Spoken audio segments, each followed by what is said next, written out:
Hey, welcome back, and thank you for tuning in to another episode of From My Mat to Yours Yoga Podcast, hosted by yours truly, Kenya Marsh, certified yoga instructor and your yoga bestie. Last week, we touched on the topic of how you can go about overcoming your fears. This week, we're going to touch on the topic of how you can go about overcoming obstacles that are in your way, keeping you from being great in your yoga practice. It's so much that I want to cover here that I actually am going to split this into two parts. So today, I'm going to share 5 points for yoga students on how you can overcome these obstacles. So are you ready to get started? Me too. So, overcoming obstacles can seem overwhelming.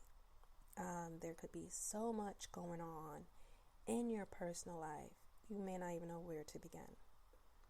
But the key here is to break down what those obstacles may be and work through them. Once you write them out and you see them for what they are, that will actually help you overcome them. So I have 5 main pain points that could be obstacles that are in your way and holding you back from being great in your own yoga practice. And the last thing we want to do is keep ourselves in a stagnant position. And this goes beyond the yoga mat. The first point I want to talk about is not having a direction. You've seen pictures when you're in a checkout lane in the supermarkets, on magazines of these yogis on covers, and you think, oh, I'd like to try that. Or you see some group yoga classes in a local gym, and you may be intrigued. But you're not really sure what it's about or why you want to get started in the first place. So if you've listened to past episodes, you know I stretch the point of knowing your why. I can't stress it enough how important that it is to understand what direction are you looking to change. Now, don't get me wrong, it's not going to stay that way for the life of your practice. But it helps as a great starting point. So, if you don't have any direction, that could be a major roadblock for you to A, keep a consistent practice, and 2, feel like rolling out your mat in the first place. So, to overcome this, what you need to do is set some time aside and pick out a journal and really write out, what are you looking to achieve? What goal are you looking to obtain if you practice yoga? Are you looking to gain flexibility? Are you looking to learn stillness? Are you looking to become more calm? Are you looking to recover? What is your full intent and what do you expect to get out of it? Once you identify that point of your journey, that will set things in motion, because now you know what you need to do and why you're doing it. And that's when you can start creating an action plan and steps and get guided. But you just need to make a plan and stay focused on that why. And that is how you would get over that obstacle of not having any direction or being unsure on why you even practicing yoga in the first place. Keep in mind, yoga goes beyond the physical postures. And this does not even have to apply to yoga. You can use this as a stepping stone for anything that you are trying to achieve. You can't achieve anything or get anywhere without a sense of direction. So my number one takeaway for this point is to make a plan, set a focus, create a long-term and a short-term goal, and work on that. Now, let's talk about obstacle number 2. This is not having support. Not having support can be hard. It can be devastating for some. I could be exaggerating, but it could be quite difficult to stay motivated if you have no support. If you're just constantly hearing negative or sly remarks regarding you wanting to better yourself and practice yoga or change your diet along those lines, having support is crucial. And I can give you a personal story from myself. When I wanted to start yoga practice a couple years ago, being an at-home mom, it kind of got looked down upon. And as an African American, trying to practice yoga, it was just like, seriously, what are you doing? That's kind of the reactions that I got from a few family members and friends. It seemed like it was just a joke. My husband thought I wasn't serious. He just thought it was something that I was just going to take on and just put aside, like once in a while, like how I look at Zumba. But after a while, I felt I was about to give up my yoga practice. And that is the point where I decided to create an Instagram account. And it was just, again, me going out on a limb, stepping outside my comfort zone, because I'm a very private person and I'm an introvert. And those two is my privacy, is my pride and joy. I don't really like to share much. But throughout this journey, I realized there may be others out there who are in the same boat. So that's why I'm sharing. And I hope this is helping you guys also. But getting back to this particular point of my life, I created the Instagram account. It's called Simply Fit and Curvy Yoga. And I at first was going to make it a private page where I just upload pictures. But then I'm like, let me just try and put it out in the public. And I just started learning. I just shared pictures. I didn't even know about hashtags at that point. But I was just sharing freely. And then I took on like a mini challenge that was on there where, you get to try some poses that you see yoga teachers do. And they give you some steps on how to enter the posture. And, you share your picture. And you use their hashtag. And slowly I started getting support from others who were from around the world just starting out on their journey. And we would share our yoga journals, our yoga struggles. And to me, that was the support that I needed. And that ignited my passion into staying consistent.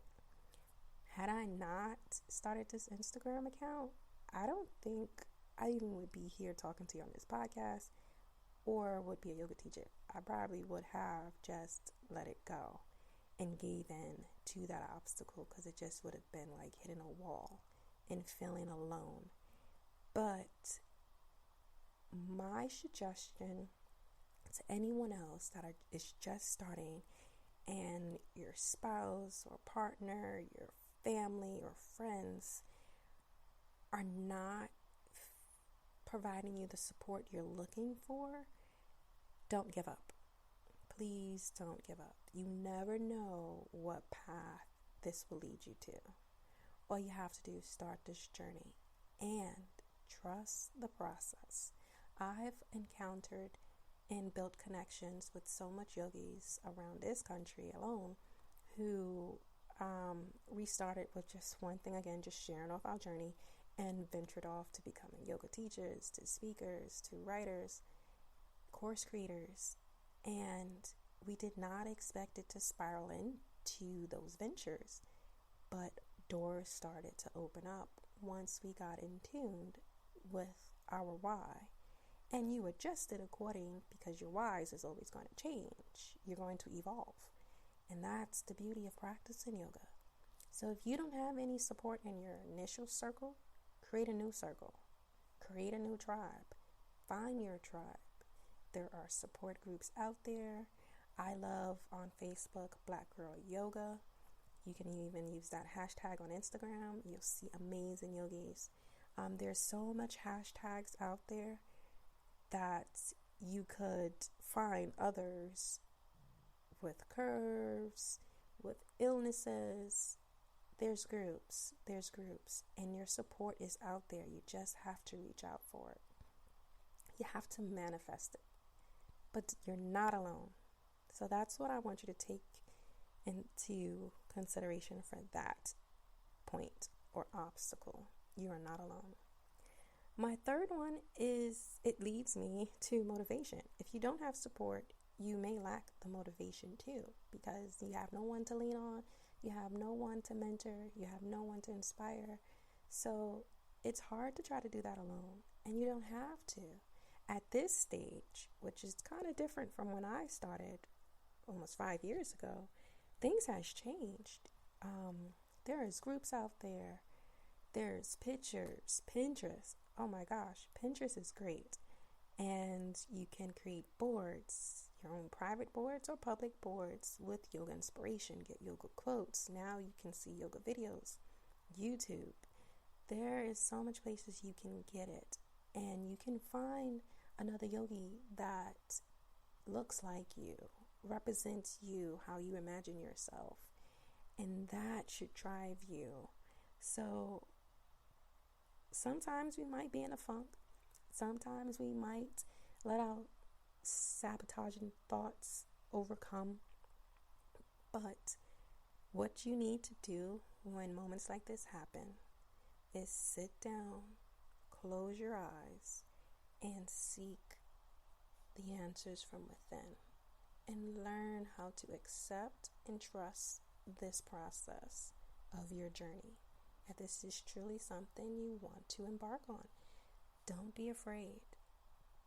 Set no expectation, because you never know what path it's going to lead you down. And the possibilities are endless. But the key is to start and stay consistent. So when you don't have the motivation, seek it. You may not feel like rolling out that mat, but again, you don't have to do the physical if your body's not up to it. At that moment, you might have that urge later on in the day, but practice mindfulness. You are still doing yoga. And once you come with the terms that yoga is a movement, it's a lifestyle, it's not a particular part. It's limbs, it's trees, it's roots, it's so much more. It's breathing, it's walking, it's seeing, it's thinking, it's sleeping, it's being. It's all about being. Once you realize that, then you start realizing, oh wow, I actually do practice yoga every day. So don't be afraid, and don't get caught up on one part of the yoga, which is the physical. Sometimes you may not be up to it. Life hits you. That doesn't mean you skip the self-care part. Reflect on your daily activities and emotions. That will bring you more self-awareness. And that will be the key to keep you motivated and to strive to be better the next day and do better. The fourth one, which leads me to procrastination. You lack motivation and life happens, and there's some things that gets in the way. You might find yourself putting off yoga. I'll do it later on today. Oh, I'll do it tomorrow early in the morning. Oh no, I'll do it right after lunch. Or I'll do it when I get my funds right. or let me just put in this video, and then you walk away from the video. Don't do that. The reason why that happens so easily and it can happen over and over again is the fact that you are not treating your practice as a priority. You need to make yourself a priority, and part of that is your upkeep. You put your car has maintenance. You get your nails done if you do on a regular basis. That requires maintenance. So your mind, body, and soul requires that same type of maintenance, and it requires it at a higher capacity and at a higher rate, and it's pretty much priceless because it's you, and it's only one you. This is your chance here today on earth to be, so you might as well make sure you are fully equipped to be the best version of yourself you possibly can. And in order to achieve that is by seeking within, reflecting, being aware of your emotions, communicating, learning things about yourself will actually help others around you. And if you started noticing patterns of you around toxic people, that helps lead on to procrastination. You need to cut them off. So that goes back to where I touched in the previous episode about setting that alarm. Block out time in your calendar. Block out time with your friends and family and set those boundaries and be dedicated. Stay committed and just practice that small goal. Let me do this for the first 2 days, and then let me do it for the next 2 days. Eventually you'll do it for 7, and then it will go on and on from there. But you have to keep going. You don't want to stop. You don't want to give up. And that leads me to my last obstacle. If you're not seeing progress in your yoga practice, you might just want to wrap it up. You might want to give it up. Don't do that. Please don't do that. It's all about the process. And sometimes you're not going to see that process overnight. You're not going to see that progress overnight. There's a saying practice and all is coming. And the reason why that is such a powerful saying is because you need to understand and remind yourself that just because I know this person achieved doing this pose in like 3 days, I'm not there yet. That doesn't mean you won't be. It's just you and that person's body is set differently. You have your own clock, your own time. When your body is ready, you're going to surprise yourself. The key is consistent. You will not see progress if you practice once in a blue. If you, again, treat your practice as secondary and practice once a week, you're not going to see that progress until a couple of years out. If you really want progress, you have to put in the work. The more work you put in, if you do it daily, you start to gradually see the change. The key sometimes is you may feel it. You're going to feel the progress over time quicker than you'll see it. But I would recommend taking pictures. You don't have to share it on any social media thing, but create an album on your computer or in your phone for your own self. Self-awareness. Track your progress. See where you are every month, and then you can adjust. And then you'll know, oh, I could do it this way. Oh, this part, this side is more flexible than the other. Then you'll start to see that progress. But if you don't capture it, no one's telling you, you won't see it. You just might just give up. So don't do that. That, my friends, is all for today. And just to recap what we talked about, the 5 obstacles: no direction, no support, no motivation, and no progress. And to achieve that is make a plan. Be your own cheerleader and find a new tribe if you need to. Get rid of those toxic people. Seek out the motivation. Stop procrastinating. Stick with your initial plan. Accountability partners is great in that case. and progress. Take pictures of yourself. Watch your journey. And my friends, that's all I have for you today. Next week, we will finish off the part 2, which I will be addressing the obstacles yoga teachers faces and how to overcome those. So thank you for tuning in and listening. I hope these has helped you in any way it could. And I look forward to you coming back and joining me on the mat next week. Other than that, have a wonderful and productive weekend. Enjoy this weather. And I'll talk to you soon.